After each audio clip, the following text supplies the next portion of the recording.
Hey, what's up? It's Blake Mensing, CEO of Firebrand Cannabis and president of Coyote Cannabis, here on the Tash Pawtcast. Like and subscribe. Well, it's the Tash Pawtcast. I'm sitting here with Blake, the CEO of Firebrand Cannabis. And I'm sorry, I forgot the name of your thing. You have your own brand up here too, Coyote Cannabis Company. What is Stone's Throw? So Stone's Throw is the entity name for Firebrand. Because I have you in my phone as Blake from Yep. Stone's. So okay. our entity is Stone's Throw Cannabis. The logic behind that name is, of course, we're a stone's throw away from South Station.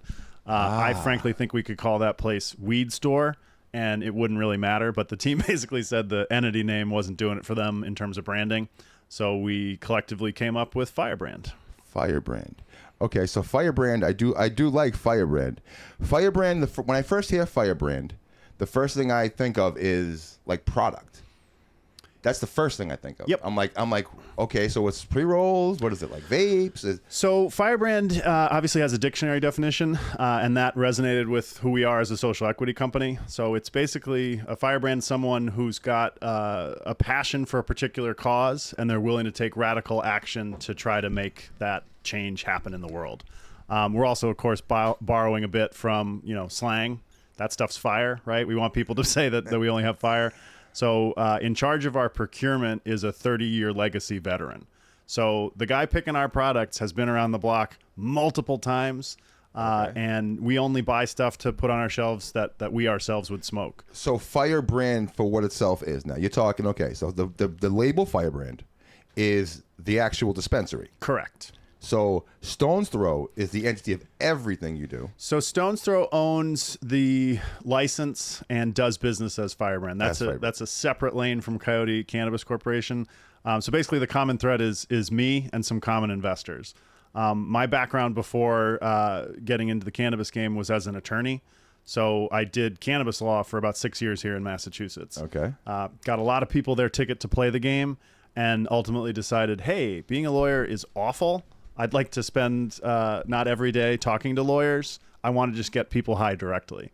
So yeah, I've been a lawyer for about 14 years. I've been a stoner for 27. Okay. So I'm taking the lawyer hat off. I'm putting that on the shelf, but bringing those lessons I learned from a couple hundred clients in Massachusetts, helped get over 100 licenses in the state.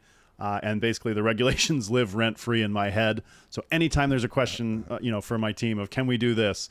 I'm usually the wet blanket. I'm like, yeah, I'm really sorry. We can't do that because, of XYZ regulation that says you can't, have fun really. The way you just blew all my ideas out of the water. I know. Nope. No. Okay. So let's start. I want to start at the beginning, but I want to explain to anyone watching where Firebrand is, Sure. what Firebrand is, and like how they can shop at Firebrand. Absolutely.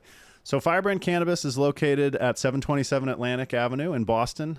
It is at Beach in Atlantic, which is directly across the street from South Station. When you walk out of South Station, if you don't walk out, not the main entrance, but the side entrance, like where all the commuter rails are. Correct. If you walk out of that entrance and you look directly across the street, you are looking at the front door of Firebrand Cannabis. Correct. It's about a stone's throw away? It is a stone's throw. That is exactly why we picked that name. Yeah. So I took the commuter rail in a couple weeks ago, and from the train platform to Firebrand's front door was 40 seconds. Okay. So really what we want to do is let people who are already using that building to commute know that we sell cannabis. How many people go through that building a day? There are over 91,000 riders every day through South Station. So that's probably like 10,000 people. I mean, 100,000 people then, because you got to figure another 10,000 just passing through. Absolutely. So Massachusetts we're the sixth highest consuming cannabis consuming state in the country. So 27% of Massachusetts citizens admit to consuming cannabis regularly. So that's okay. So hold on. So when we say the sixth most, that's not by money, that's by percentage of people that admit. It's by percentage who will admit, right? And I'm sure there's a little bit of a buffer upwards because,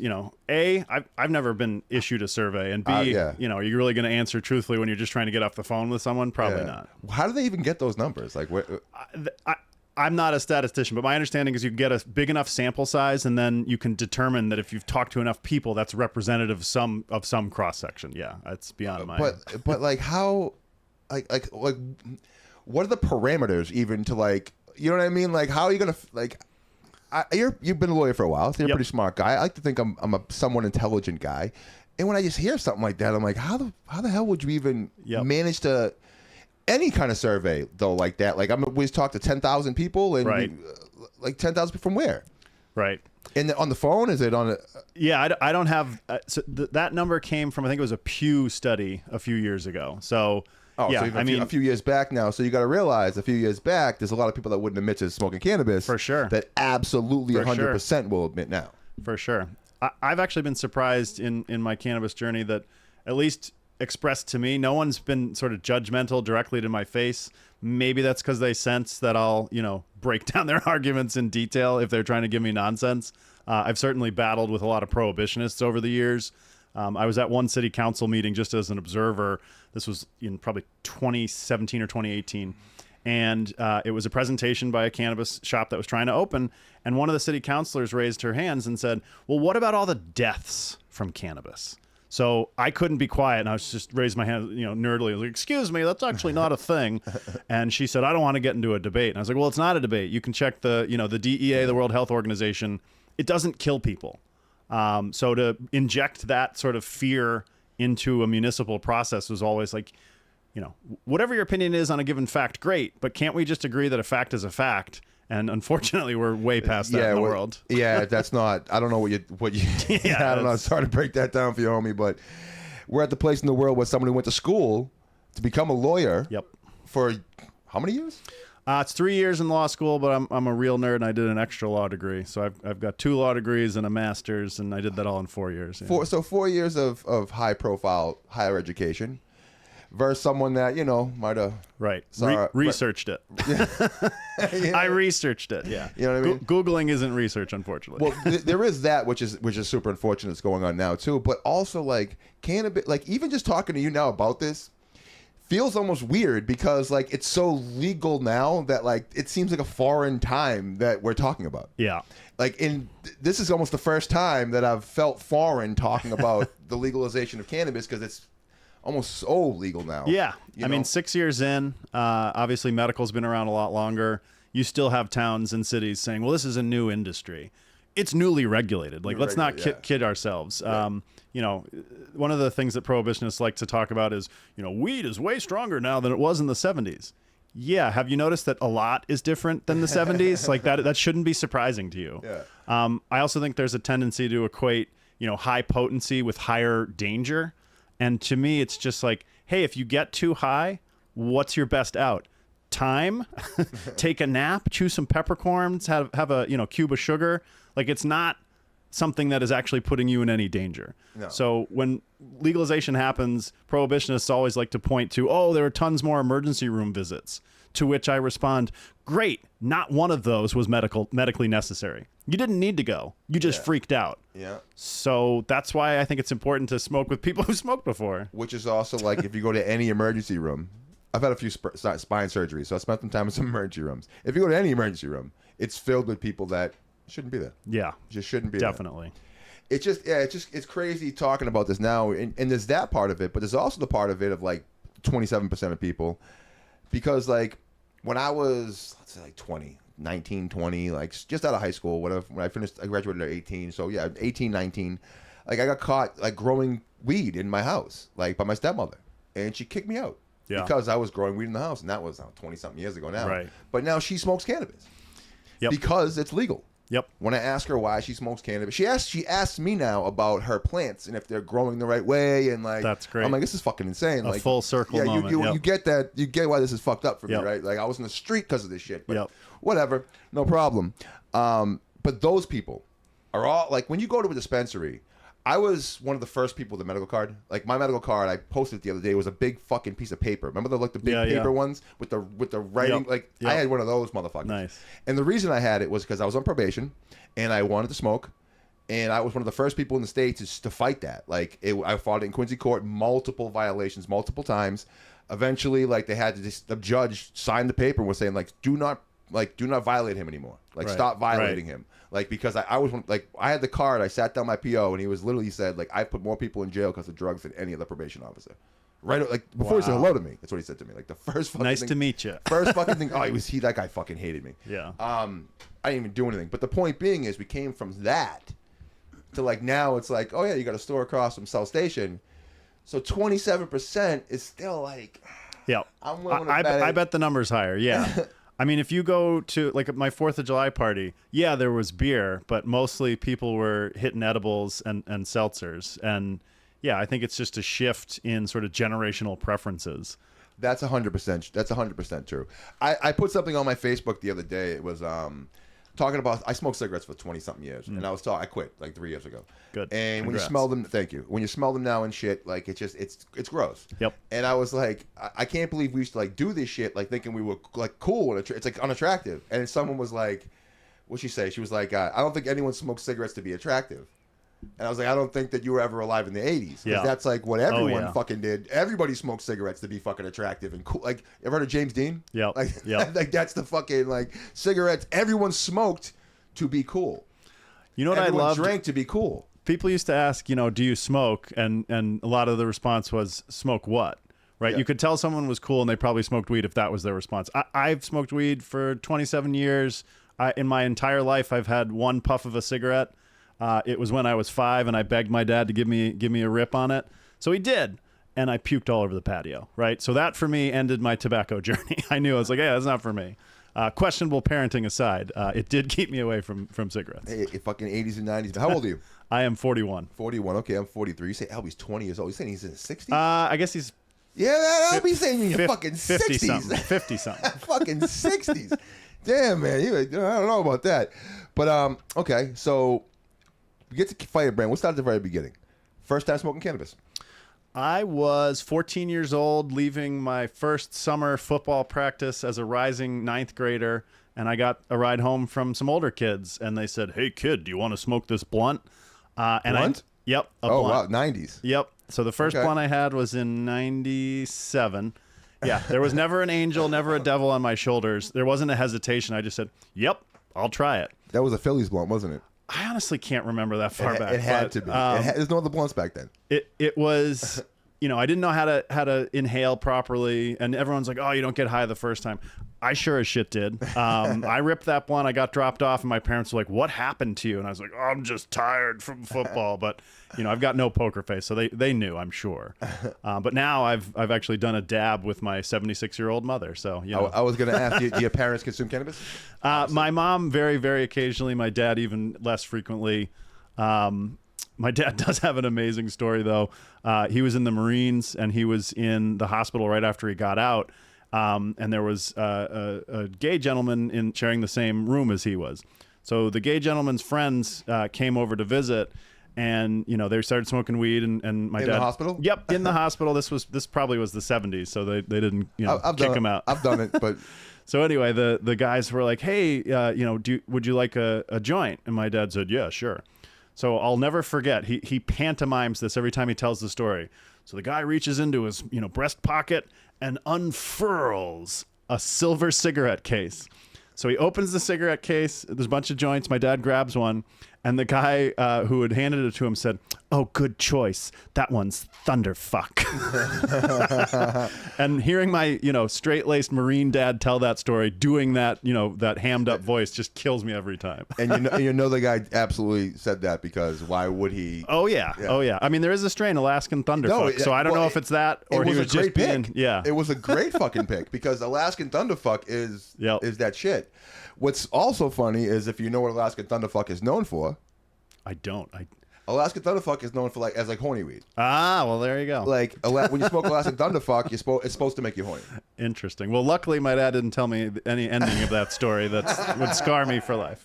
Well, it's also funny that the gay gentleman, in the hospital also had a fucking, he knew where his Thunderfuck was. And I'm certain my dad knows no strain names, so that is definitely what they said. That's probably the only one. Yeah.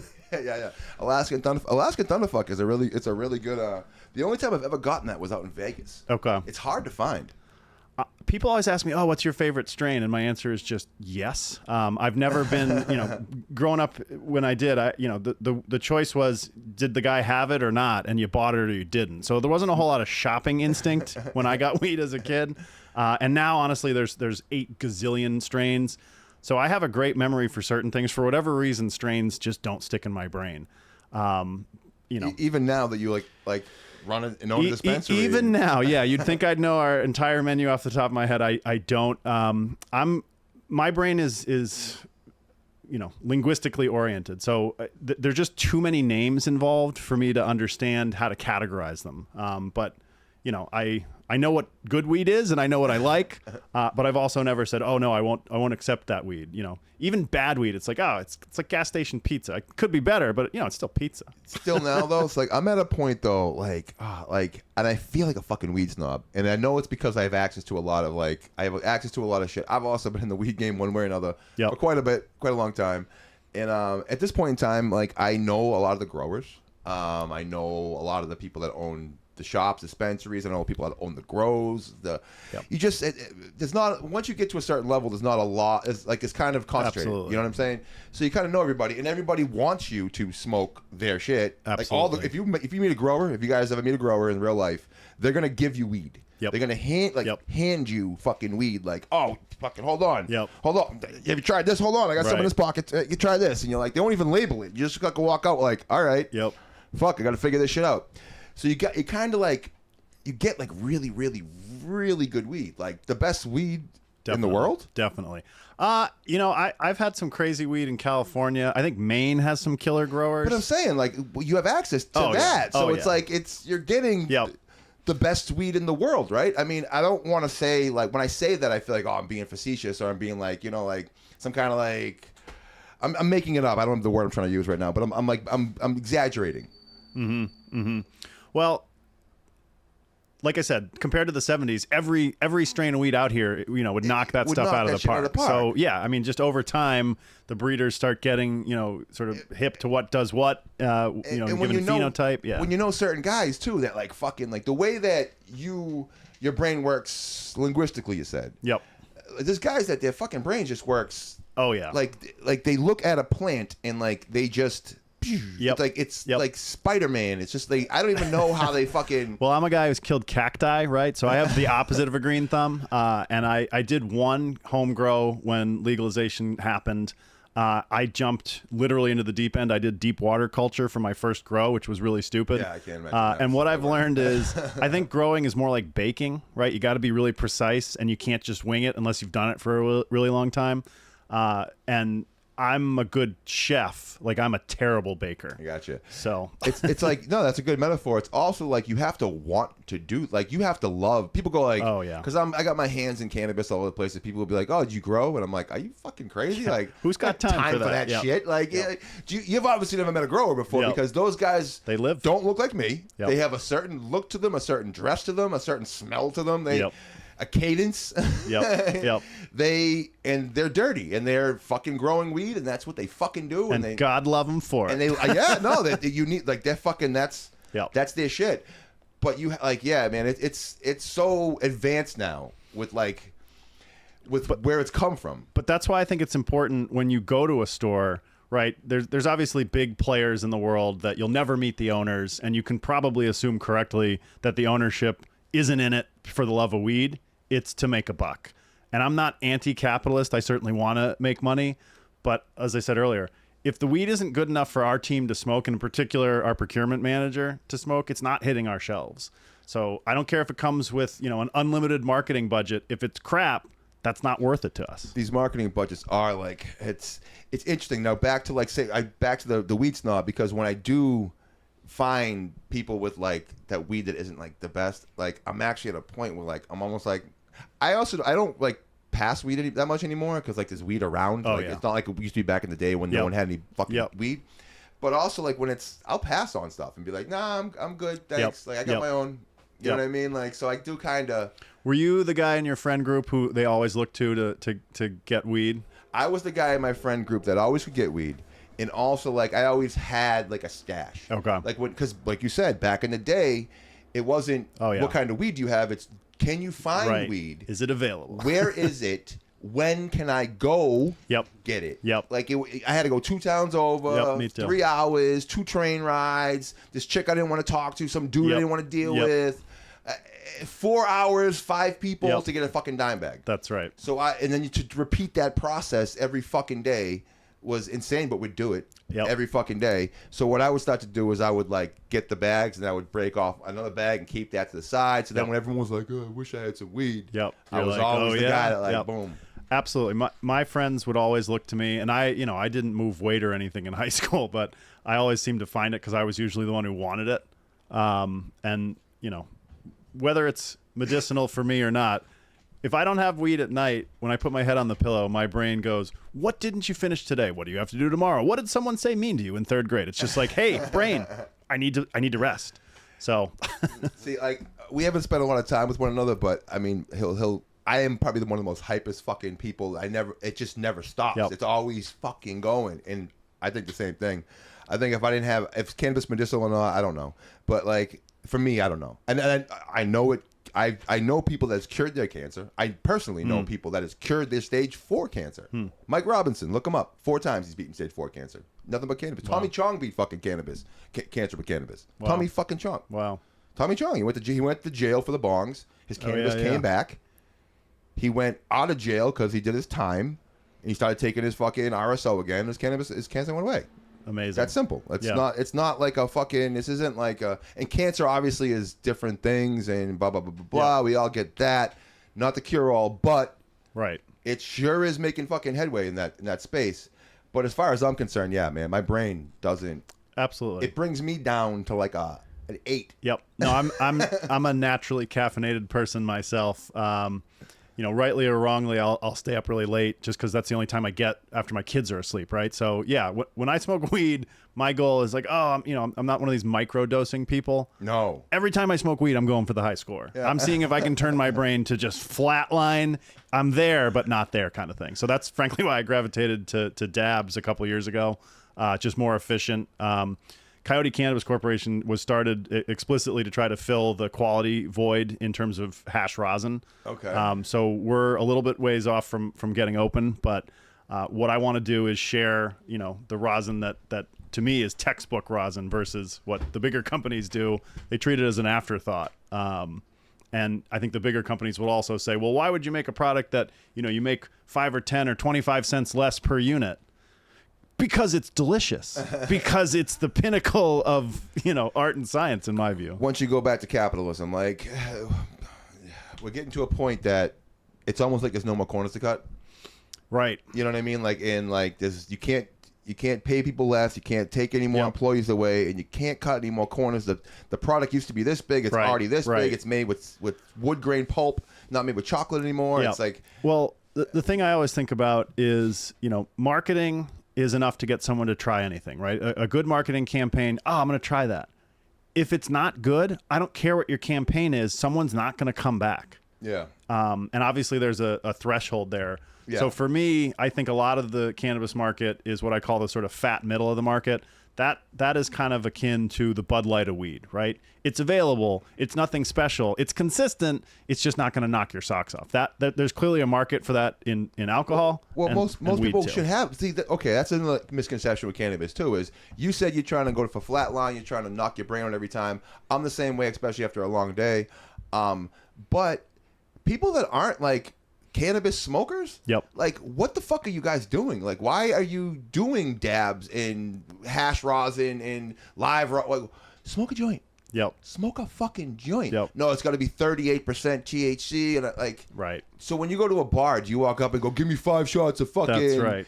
151 That's and right. just like you make that mistake once. You know what I mean? Like, but people seem to think that like I'll like a good 14. Yeah. No, I mean it's good 12, 14. The terpene profile, more so than the THC, drives how you're going to experience it. People don't understand that sativa indica means just about absolutely nothing. Right. As does even the strands don't matter. Right. Like, it doesn't matter. Well, frankly, even indica versus sativa is mostly marketing, right? There's no botanical difference other than it's not mostly. leaf. Yeah. It's 100% marketing. It's all marketing. People fight me tooth and nail on this until we get growers in here. What are you shaking your head on? Because you brought that up before. I remember him having to explain that to someone, and he's like, "I'm a sativa guy," and you're like, "Kind of." Yeah. But are you? Right. Like, well, it's because marketing is great. It's why some people wear Nike, some people wear Reebok, some people drink Coke, some people drink Pepsi. Like, it's the same shit. like people don't understand buzzwords, marketing, advertising, shit like that. Yep. But that is what it is. All it is straight bush, round bush. That's right. Literally That's it. right. Literally it. And then you got the autoflower, the ruderalis from Russia, right? That is, tricking the plant's photo period, so you don't have to do the 12 hours of light, 12 hours of dark. It can just skip a stage.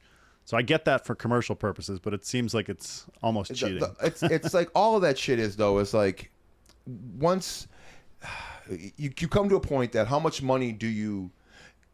I can't equate it to you guys, obviously, but let's say like McDonald's or something like that. It's like, we made 1.2 billion this year, like but we got to make 1.3 billion next year. Right.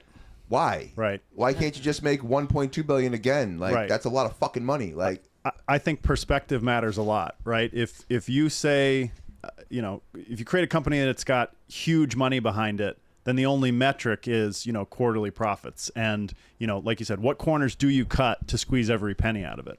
I'd rather a customer come in and buy what they are actually looking for and then come back to us 10 times versus get them in once, give them a high pressure upsell job, which no one likes, right? No one wants to feel like they're being pitched a used car.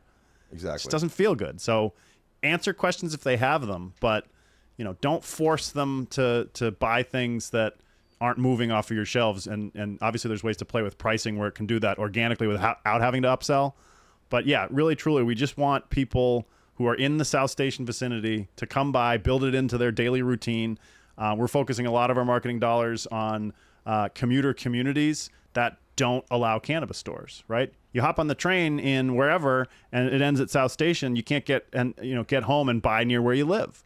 So buy where you work. That's a good point. That's basically the model. That's a good point. Well, I mean, you do, like, you guys are right in the middle of, like, it. Like, you can't be anymore. Like, there is not. Yep. When I was sitting in Albie's office, I'm like, pretty dope. You got a corner office directly looking at South Station. He's like, it's kind of like that. I'm like, it is literally it's that. Literally, that's, I'm looking at South Station right now. That's what we're doing. We actually lucked out. I'm sure you noticed the crazy construction project happening at South Station. So, yeah, they're adding 1.98 million square feet to that building. The big glass facade will be the new. How do you even do that? I don't. Just up. It's up. They're building straight up. 1.9 million square feet. Yeah. So it's basically a mall that they're building on top of it. Vertically. So there'll be hotel rooms, luxury condos, office space, retail, and then the actual bus and train depots are getting massively expanded. So yeah, the main entrance to South Station right now is obviously Atlantic and Summer, that big sort of old-timey looking entrance. Yep. Iconic. It's beautiful. The new entrance will be all glass, and it'll be about 300 feet closer to our store than where the existing entrance is. And you'll also be on that side, so when people come out instead of going straight. Right. Man. Like, there really is. Anybody that is going to Boston, anyone that's seeing this, if you're going to Boston, I'm telling you, it's the most convenient spot. You even have a nice little thing inside of your dispensary. They have a wall, or you have a wall, I'm saying that you guys have a wall of, it's like all the trains and buses and shit. So that was Albie's idea.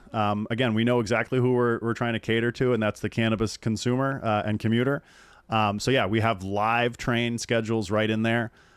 So this isn't one of those stores where we want you to spend 20 minutes talking to us. We want you to treat this like an errand. Yeah, Hush. What he's saying is, so like, just to get a perspective on this, let's suppose you're like leaving downtown, right? And you're trying to get on the South Station to get back to Quincy, right? Or Weymouth or whatever like that. Inside their store, when you're waiting in line, there's a big ticker on the wall with like every train line and every bus line and everything. Like, it says in real time. Yep. Don't stress. It's in real time. You know how much time. Like, they worked with South Station to, like, I don't know how he did it, but Albie was explaining it to me. It was way over my head. But it was, you guys are somehow connected into the T's, like, timing. It's basically a subscription service. But yeah, it's a live feed, so it's real, commuter rail and MBTA data. So there's no lag. Yeah, it's no lag. It's really what's happening. So essentially, I mean, do you guys also do like pre-orders? We do. Yeah, we're certainly trying to encourage people to do pre-orders. We can fulfill a pre-order in about 10 minutes. So, I mean, essentially, you could leave your office, Post Office Square, anywhere, down to downtown, like that whole area walks to South Station. So you could leave your office in State Street. Yep. By the time you hit your elevator and get over there. You're going to get in line. Your stuff's already going to be ready, and you're 40 seconds away from the door. And we have a separate line for pre-orders. So you're not, getting caught behind someone's first visit where they're asking a lot of questions, which we welcome. We just think, after a visit or two, people start to figure out what they like. And certainly, if I go to a dispensary, I'll ask, what's your favorite to a bud tender? And do we have the same preferences? Probably not, but I'm willing to try something that someone else has enjoyed. Will I love it the same degree they do? Who knows? But it's that kind of collaborative interaction we want, rather than, like I said, upselling to just, we don't want you to show you every single product. We want to show you products that we think you might want to buy, because it's no good for you to come into the store unless you buy from us. So that's the whole model. How'd you guys get that location? How'd that come? Sure. So we had another property in our sights about a half block away on South Street, basically one half block away from Atlantic. It was a similar configuration. It was on 2 floors. The main difference was its location was a little bit farther afield from South Station. And then the other thing is that it was basically already gutted. So on the one half, it's like, oh, great, we can put our fingerprints on it. But the other half was, hey, we'd have to spend $300,000 or $400,000 to put floors and, things that are just the basic shell of a retail store. Yeah. The landlord wasn't willing to do any sort of break while we went through the very lengthy licensing process, which obviously I know a lot about. He's like, oh, when are you going to open? This time next year. I was like, you're kidding yourself. That would be the speed record for the CCC. A gentleman named Chauncey Spencer, who's been in the news a fair bit for social equity stuff over the years. I was chatting with him, and he just mentioned, hey, there's this spot right here. So I went in and looked at it with the broker, and I was physically biting my tongue because I have no poker face. And I'm in that space, and I'm just like, oh, my God, I want this so bad. And I don't want them to get that whiff of I need it kind of thing, because that's when they turn the screws. We've been in that space for almost 3 years now. So, the licensing process is ridiculous. And you guys have done soft open. Yep. And we are open. Yep. And and today is the 16th? I believe that's right. And you guys have an event coming up. Yep. Couple weeks, August 1st, we're going to start our grand opening celebration. We've got Ramiro from 96.9 coming in for a couple hours. We got Leroy from 96.9. We'll have a ton of brands with pop-ups and various sort of games and things to keep us all entertained. We'll have some differently priced items, and I choose my words carefully here. We'll have some pricing that is particular to the grand opening. Okay. And this is all a way to not say what the regulations prohibit. I can't say discount. I can't say deal. I can't say, again, most things that any other retail store would be able to say. So, okay. Now, if we can talk about that for a minute, because it was kind of, so before we get to that, you said you're a lawyer. I'm a recovering attorney. Recovering attorney. All right. So it's obviously interesting for someone to spend all that time in that kind of mind frame, and also like the stereotype of a lawyer. Oh yeah. And what that like leads to in life, for lack of better words, and then shifting to cannabis. Now, did you get into law to be a cannabis lawyer? I didn't know cannabis law would be a thing when I decided to go to law school. I did what a lot of people do and, take their parents' advice. I went to college and they said, oh, it doesn't matter what you major in, just, get a degree. I think that was terrible advice, like exactly the wrong advice you should give an 18-year-old who's trying to. Not good advice. But so as a result. But hold on, you became a lawyer off that advice? Not directly. So I'll get there. So right. My undergrad degree was in sociology. So in other words, 100% commercially useless, right? I enjoyed it. I found it intellectually stimulating. But employers, when I got out of college, are like, cool, and I went to a good school. I got good grades and had extracurriculars and all that stuff you'd want to see. I decided that law school would boost my earning potential over my lifetime. What I've found is that the student loans that I'm still carrying with me today indicate that none of my degrees were in anything finance related. So, it's a house I can't live in.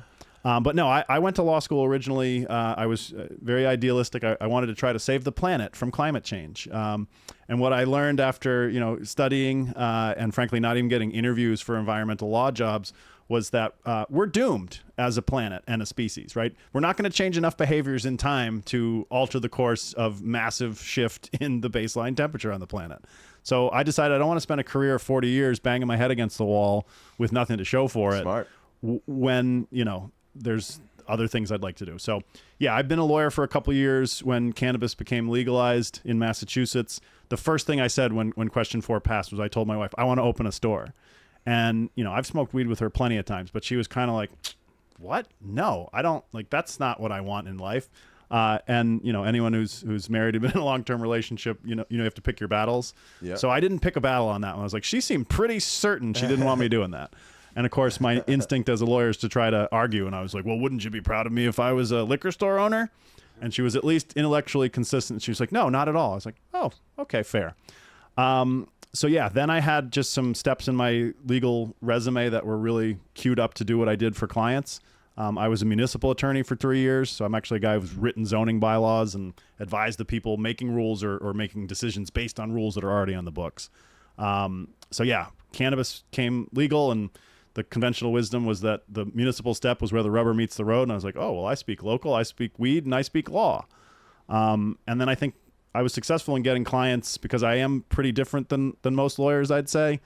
Truthfully, I can't stand most lawyers, and I, again, have no poker face. So when I'm dealing with a lawyer I don't like, I probably give them a dirty look, and that's, not the best thing to do, but I just can't help it. They're feeding me a bunch of lawyerly squishy bullshit, and I'm like, ugh, but it's not real and that kind of thing. So yeah, it's almost like everything you just said in the last 5 minutes wasn't real. Like all those words were like words, but like they at the end of the day they almost don't even mean anything. Yeah. Well, lawyers speak and write the way we do, so you have to hire another one of us to figure out what we're talking about. And that is fucking insane. Like I don't even want to get into that shit.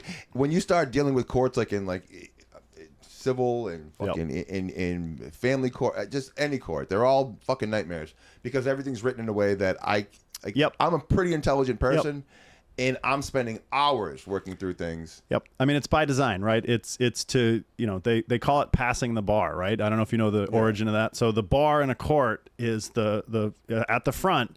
It's if you're not a lawyer or a party or a witness, you can't go past that. I didn't even. So passing the bar has a tie to something physically in a courtroom. Yeah, I didn't know that. But interestingly enough, lawyers, or at least public perception of lawyers, they just sort of think lawyers can do all areas of law. That's impossible, right? It's like doctors. There's too many specialties. And yeah, I've been a litigator, I've been a transactional real estate attorney, and I've done municipal permitting and state licensure and regulatory work. All of those require different skill sets. Truthfully, the one I liked the most was litigating, but only for the period of time when I was in court.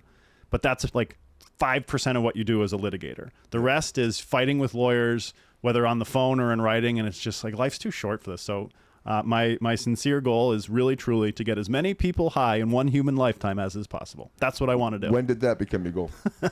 Right when I started the law firm, yeah. So obviously getting the permits and licenses for people was their ticket to play the game. And now I just want to sell them cannabis more directly. So, so 2 questions here. One, what do your colleagues think when you switch from doing let's say just work to all of a sudden now you're a cannabis lawyer? Especially back then, because I assume it's more acceptable now than it was when you started. I think a lot of the lawyers I crossed paths with over the years probably could sense that I didn't love being a lawyer, also because I was blunt and would just be like, yeah, I don't really like this kind of thing. I'd tell them. You told them, yeah. Yeah, I mean, I didn't. When I worked for myself, it was way different than working for other people. When I worked for other people, I did care a whole lot about what other lawyers thought of me. And then when I opened my own firm and their opinion didn't, decide whether someone would hire me, I stopped thinking about it. I've sort of taken the mantra that other people's opinions of me are none of my business, right? I can't control how they perceive what I do. I can control what I do and what I say and what I, commit to. So I guard what I commit to really closely because I don't want to make a promise and then underdeliver. That makes me feel bad. And I think people in the business arena, love to talk about lawyers as sleaze bags and all that stuff. And it's like, well, at least we have a code of ethics. At least there are consequences if a lawyer doesn't tell the truth. In business, if you don't tell the truth, you'll get on the cover of Forbes. So it's just... I don't know, man. Without getting into too much of my personal business, I'm in probate court, and some of these lawyers be lying, man. Oh, that's true. That's true. I can't believe some of the shit they say. I have to pull things up and go, that's a fucking bold-faced lie. Yep. I don't countenance that in any sphere of life, and I didn't do well with that when lawyers did. And I've watched lawyers lie to a court. I didn't even know that was a thing. Like, Yeah. because I'm representing myself, and like I didn't even know that was a fucking thing. That I thought you had to tell the truth. I go first, I tell the complete truth, and then her lawyer goes and just says a whole bunch of crazy shit. Stuff I'm that's like, not true. I'm like, Yep. what the Yep. fuck? Yep. This is insane. Well, there definitely You are can those. do that? Yeah, well, not technically. It's just a matter of if you get caught or not. So yeah, there are definitely lawyers out there that, you know, don't even pretend to follow the rules, and It's wild. I think they shouldn't be lawyers. What is your so back to your wife now? When you talk about opening a weed store and she says nope, and she is absolutely against it. Not only one, okay, so now you do have a weed store. How does she feel about that? But two, how does she feel about your life's mission statement of getting as many people high as possible? I think she's happy to now have a husband who's not coming home every day going, "Oh, being a lawyer is terrible. This is awful." And you know, the other sort of misconception about attorneys is, you know, if you're a lawyer, you've made it in life. My first job out of law school with 3 graduate degrees was for $40,000 a year. So hooray for me, ticker tape parade. Like, that ain't going to cut it. No. So yeah, she's definitely, you know, proud of the efforts I've put forth. Honestly, it was one of her coworkers. She's a nurse practitioner. She had a coworker who was a doctor who started talking about his father-in-law, who was the CFO for a medical company. And it just sort of clicked to her. Oh, professionals do work in cannabis, right? I think she was picturing, you know, the various Stoners. people, right, that I brought by my house to, you know, smoke weed with me or sell me weed.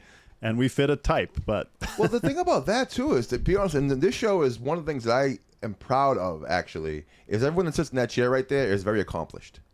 So, and I like to think that I'm pretty accomplished myself too. I'm a hard worker.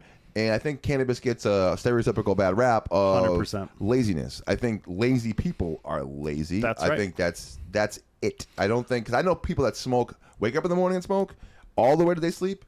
And some of those people have multiple companies, multiple degrees. They go on multiple vacations a year, on multiple properties. Like, everything's great.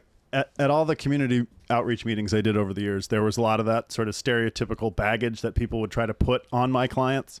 So one thing that I would say to people is, you know, this is what a stoner looks like, right? I've smoked weed every day for 27 years, just about. And, you know, you want to call me lazy? Great. Show me the 3 graduate degrees you got. Because I did that while smoking weed. Didn't know I could turn it into a profession. But, you know, I'm not someone who goes back in time and tries to regret or live in the regret space. If I had to do it all over again, I probably wouldn't have been a lawyer. And there were a lot of attorneys when I was applying to law school saying, don't do it, it's terrible. And I thought, well, what do you know? I'm, you know, 27 and it sounds, you know, fun. The weird thing about me is that law school itself was actually really fun for me. No one likes law school. I liked it because the homework was reading and then there was one test. And yeah, that's a lot of pressure, but I just always thought, well, I've never failed a test before. So why don't I just do what I've always done and, you know, do the work and do my best. And sometimes, you know, it was hit or miss. You walk out of a test in law school, you're like, I aced it. B-. I did terribly. A+. Like, there's no rhyme or reason. It's just, you know, how the professor's feeling that day. But Which is kind of most things. Oh yeah, for sure. Crazy. It's for sure. But yeah, I you know, the skill set I learned from being a fly on the wall for 230 some odd clients I had over the years, obviously dealing with the commission back and forth over the years has been its own frustration. The phrase, you can't fight City Hall, pops into my head, and you just can't do it forever. They have what I call institutional permanence, right? Their level of customer service doesn't impact whether they exist as an entity. So the government can be really bad at stuff for decades, and they're just still there. So I just got tired of talking to local officials who, frankly, didn't know their ass from their elbow with respect to cannabis, whether the plant, whether about consumers, about, frankly, the rules that are on the books. And I always just wanted to shake them and say, you know, let me follow your rules. That's all I'm trying to do here. So, yeah, I don't miss any of that. I'm about 60% happier not lawyering. Well, I mean, from what you've told me, though, if you didn't have the experience in meeting all those clients and helping, like, you wouldn't be in the position you're in now, because those are the hands that help shake to get to the next thing, the blah, blah, blah, blah, blah. It's one of those things. It all happens in succession for reasons. And if you didn't have the training, would you be good at it now? You know what I'm saying? The other thing I would say is I had a boss who I found annoying at the time, but he said in the summer I worked for him probably 200 some odd times, if you're not networking, you're not working. And I sort of always rolled my eyes about that. In the cannabis space, I think more so than a lot of industries, that's super true. If you're not out there, if you're not going to events, if you're not talking to as many people as possible, then you're going to have to spend an incredible amount of money just to get, known. And why do you think that, though? Do you think, because see, I have a different opinion on the cannabis industry and what's happened with it. I think that, like, from someone who's been like, I like to think of this in a different way too, because cannabis used to be cool. All right, hip hop's cool, cannabis is cool, like rapping's cool. Like my lifestyle for a long time, it was cool. Like I do cool shit, and cannabis was a big part of that. The cooler kids smoked cannabis. The people had the access to that kind of shit. And what happened is, when cannabis became legal, everybody with felonies had to go to one side. Yep. And everybody with no felonies got to play. So it's changed a little bit now, but at the beginning of it, if you had a felony, you couldn't work in a store. You couldn't be near the plant. You just couldn't do it. Nothing to do with it.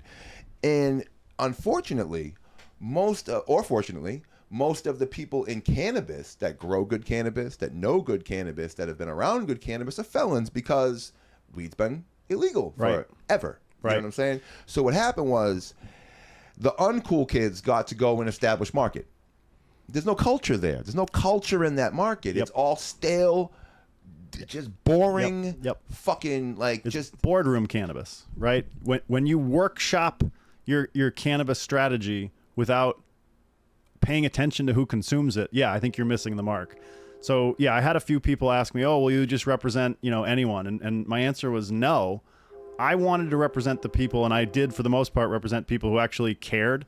What you were saying in terms about people from the legacy side of things, the skills they earned, obviously the skills themselves were useful. The fact that they had to worry about getting thrown in jail tells me that they really wanted it, whether it was out of necessity because of economic circumstances, or like me, literally the first time I tried weed, I was like, yep, that's for me. I like that. I used to say all the time, like the people, when this first started, like weed was one of those things, because like the way I said hip hop, this is 3 or 4 years ago, I was talking like this. Hip hop started in one place, and it was so cool that it expanded all over the globe. You can't go anywhere in the globe now and not having an influence on culture.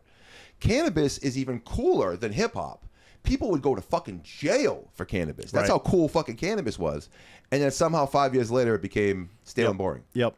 And like, so we got to a point now because everyone's like, oh, it doesn't matter. We can just weed sells itself. Right. Well, not anymore. No. And now it's all about marketing. Not really either, because once you can spend $1 billion and fucking market something and try it once and go, this ain't what the fuck I want. Right. You know what I mean? So it's come back. I think it's time to get a swing back to actual people, to culture, to like actual, not influencers, because I think people are getting tired of influencers as well. Right. I think it's just like real people having real experiences with real cannabis. You cannot, by definition, fake authenticity. You can't. If you're being authentic, whether it's your own self or your own product, that will resonate with people. One of my fears as a pretty open cannabis consumer is that my kids will get to high school and think, oh, well, my goofy nerdy dad likes weed, so I'm going straight to meth. Right? That's my fear. But 100%, we I didn't think of that. We miss out on some of the some of the stuff that I complained about at the time during the legacy market, right? Like the unreliability of your connect. I remember I showed up once to my guy's house, at 8 p.m., right?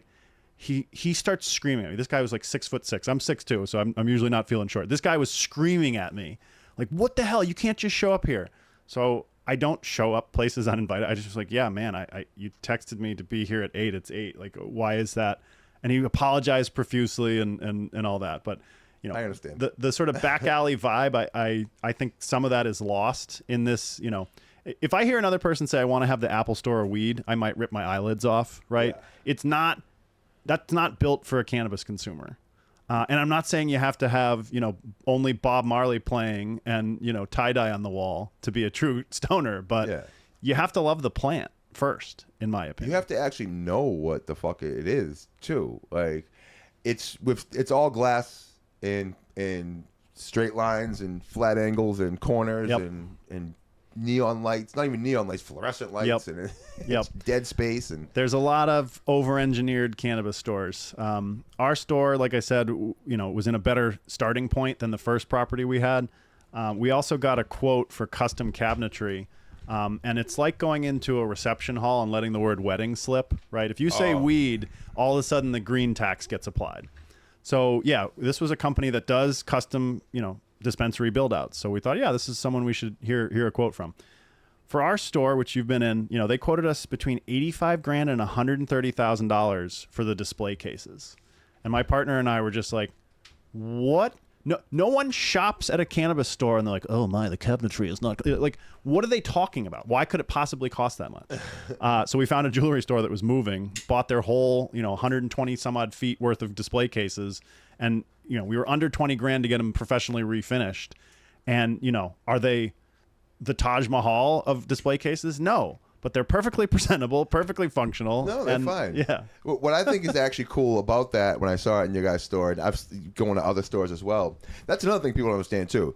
You have your weed growers, and then you have your weed stores. You have your weed products, your growers, all of these things, and you have guys like this who own the store. It's like a 7-Eleven that all these products get to now sit into. People seem to think that's the same thing. Not the same fucking thing. Definitely not. But what I'm saying is, in your spaces, it's kind of cool now because knowing all these people, when you walk in, it's like, oh, there's Ralph's, oh, there's Ed's, oh, there's you kind of know everyone's shit, and they all have like these little displays now in all these things. It looks kind of like jewelry stores. Yeah, I mean that's we want to get the brands and the great marketing effort and in terms of their packaging front and center. I think people are more likely to buy something that they've at least seen. One thing with the cannabis regulations that I think is very different, obviously, than buying from the legacy market, right? You can't open a package and just stick your head in the bag and take that big, deep whiff. I used to do that every time I bought weed. I can't remember a single time, especially when I was younger, where I was like, nope, this isn't up to snuff. I would sometimes be like, yeah, come on, give me a little bit of a price break kind of thing. Yeah. But, you were a captive audience. It's like they don't care if they sell to you. And that's very different now with the child-resistant packaging. Honestly, some of the packaging is Blake resistant, and I'm like, why are you trying to keep me out of here? I just bought you. Let me in. But yeah, I want people to have access to the best quality weed they can. And truthfully, I think legacy market still outperforms mass-produced cannabis. I think that's a function of, fewer regulations. I think it's a function of, being able to have a smaller scale and still be profitable, because you don't have to spend, $50, $60, $70, $80, $100,000 on a security system if you're growing in your basement. The thing is, though, like, over time, you know what I mean? Like, if you have the money to invest in yourself and invest in a store like where you are, if I'm growing in my basement, you're growing there. Yeah, the first couple of years I'm going to make more money, but once you turn, if you can keep your business running, and if you can turn that over, I can't fucking keep up with that. There's no way I can keep up with 100,000 people coming through every single fucking day, man. No. Come on, like, stop it. Like, but again, it's a matter of perspective. If what you do on your small scale is enough to keep you and your family happy, then that's great. It's when you get the corporate boardroom types who want that never-ending growth, like you said with McDonald's. We got to make it 1.3 next year. Why, right? And again, I want to make a profit. We have, we do have investors we got to make money for, but I want to do it in a way that I'm proud of. I want to do it where, like I said, our procurement guy, isn't just some, college kid. He's got 30 years of legacy experience. We are actually using his old legacy market cash counters in the vault, which I think is the coolest thing. That tells you how successful he was in the legacy market. He needed cash counters. Hush, when people say legacy market, do you know what he's talking about? Yeah. Okay, all right, because some people, because like it's new like cannabis speak of like just saying like it's a nice way to say it, like, the real market. Yeah, like dealing. Yeah, that shit. It's just funny that like that's a thing. Now people say the legacy market, the gray market. It's like that's one of the things too. A lot of these people forget that they're all drug dealers. Oh yeah, they all forget that. Like as a lawyer, I always laugh when people say the gray market.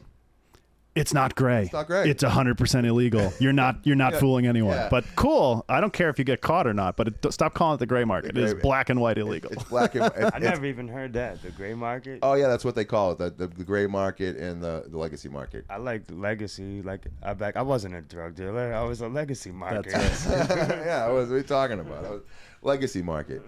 Man. So tell me something about this. Sure. Okay. How do we get to so? You have the dispensary. That's obviously, it's going. You're getting that up and running and everything like that. Now we have Coyote Cannabis Company. We have are they all edibles?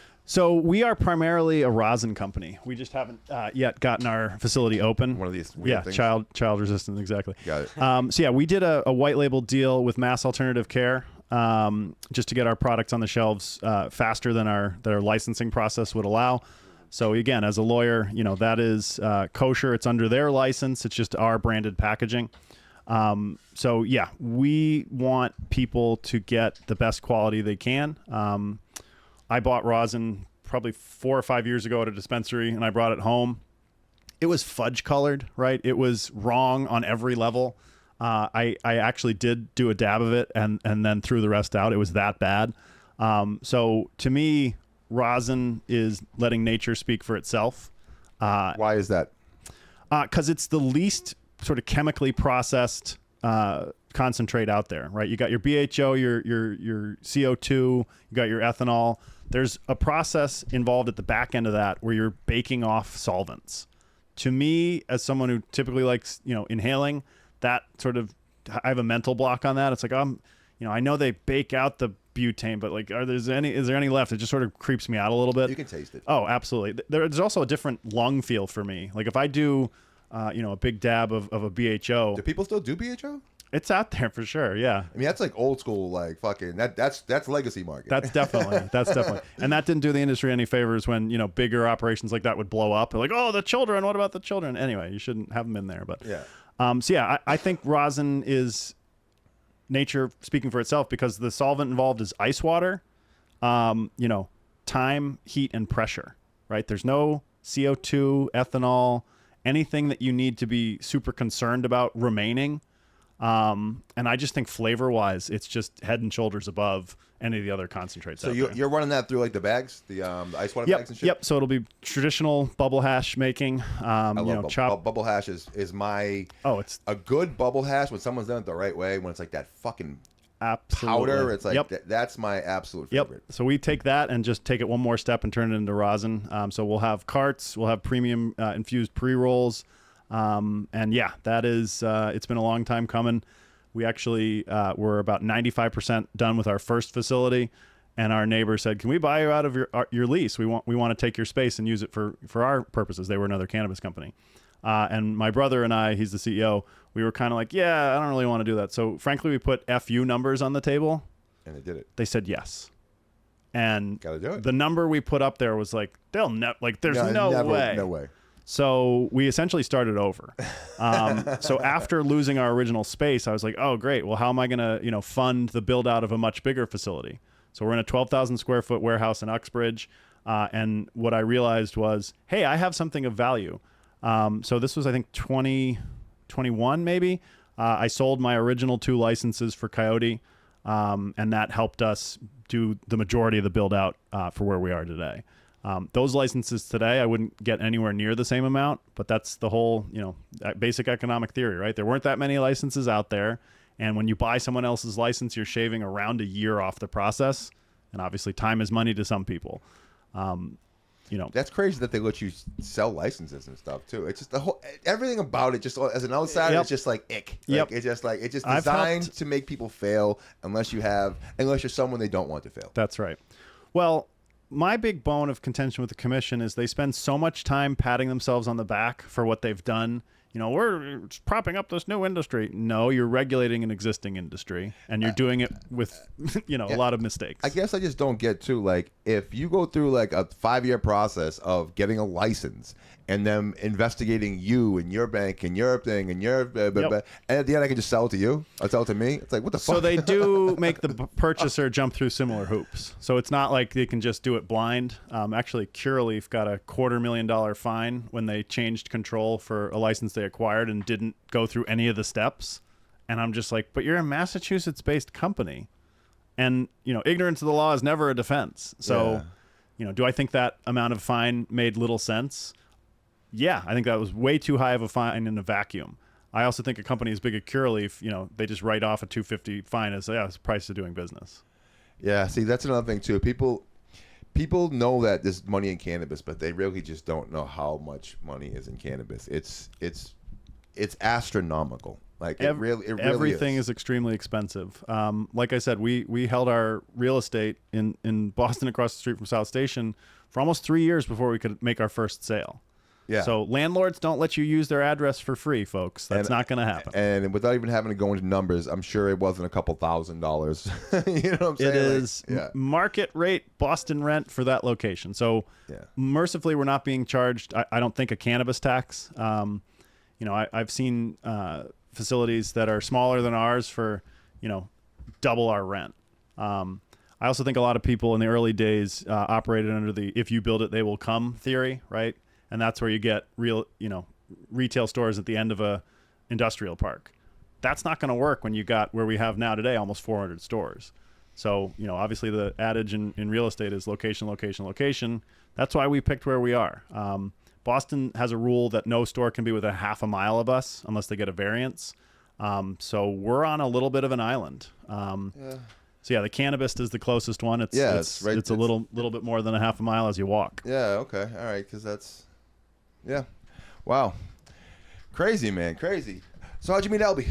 So I met Albie through this project. So we have a unique corporate structure. We got 4 majority social equity owners. And the goal was to get their foot in the door in the cannabis industry and obviously get them, revenue out of it. It is a truly social equity owned and managed company. Albie's the general manager. Our legacy outlaw guy, Michael Ortol, is our procurement manager. We've got a couple other partners as well. But the structure, I think, is unique in the state of Massachusetts. And you won't hear many lawyers say this, but please copy my idea. I would love for more companies to have multiple social equity folks in the majority slot. That was done, A, to help more people at once, and B, to overcome consistent objections we got from investors.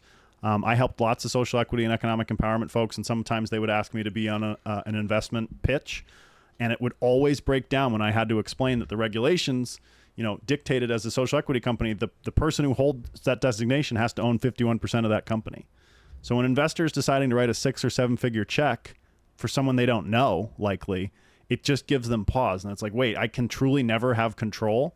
So what we, presented to folks here was, we have, yes, more cooks in the kitchen, but I think by taking, the sort of veto power away from one person and spreading it across 4, you have a better chance to get to the correct business decision. I think it mitigates risk for investors because they don't have to know and trust each one of them to the degree that they would have to trust one single person. I 100% agree with you. But on like the other, even like just the most simple ass side of it whatsoever is if you want to run a weed company, why don't you get some people that have been in weed for a long time?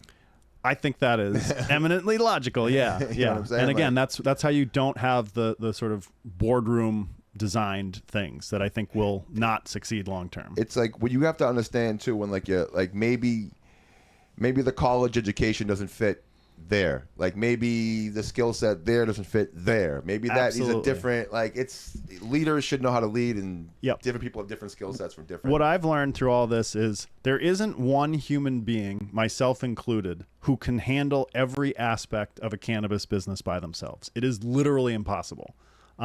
You can't know the regulations the way a lawyer does, right? You can't know the finances the way someone with that background does. You can't know the culture unless you're coming from it. You can't know the product unless you've been living it for years.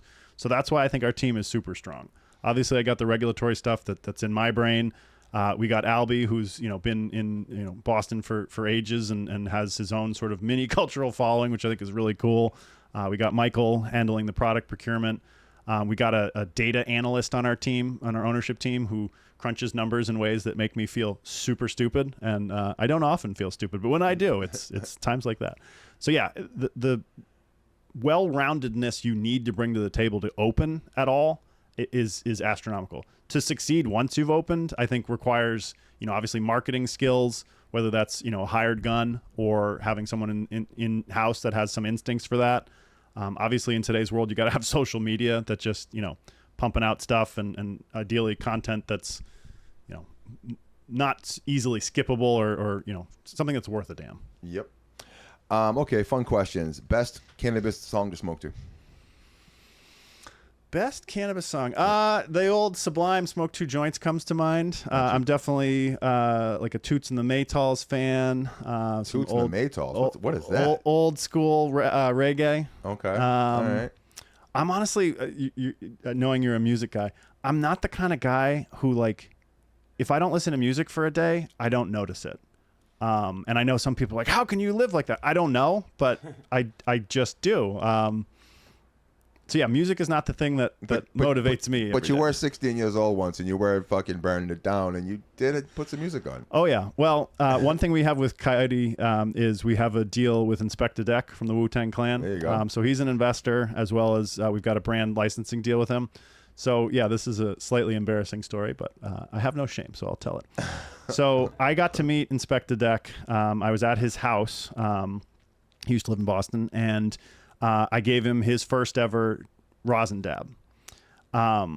Two things about that. One, he told me it's the highest he's ever been, which makes me extremely proud because he has literally smoked weed with Snoop Dogg, and I got him higher. And then the other thing that was extremely embarrassing is that I got so high that I ended up rapping in front of him. Oh, that's great. I'm not a rapper. Obviously. I am just, a very clear not rapper. And, I think he appreciated that I was willing to be, nerdy in front of him. I also told him, again, embarrassingly, my nickname in high school was Blizzkilla. And that's because I smoked a lot of blunts. And where did you go to high school? I grew up in Weston. Yeah, so it's like the hardest urban area you could ever think of, right? Weston. So yeah, I've got friends who still call me that. I'm gonna call you that at some point in time. You're not gonna. That's gonna pop back up at some point in time. Trust me. When you least suspect it. Best weed movie. Whew. I really liked How High. With Redman. More Than Friday. I loved Friday.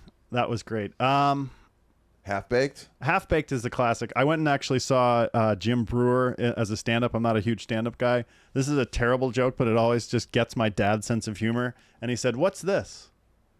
"It's a flock of these." And yes, I was super high when he told that joke to me, but I died laughing. I thought that was the height of comedy. But honestly, I think every movie's a weed movie, right? You smoke weed and you watch a movie there, it's a weed movie. Every song's a weed song, every strain, yes, and every movie's a weed movie. You know what I mean? That's where we're at with Blake. Although as a parent trying to commit to sitting down to watch a movie, I'm like, that's crazy. Who's got 2 hours in one sitting that you can do that? Yeah. Even though I'll watch 6 Netflix episodes in a row and it's longer than that. Exactly. Oh yeah, or like a 3.5 hour podcast or something, yeah.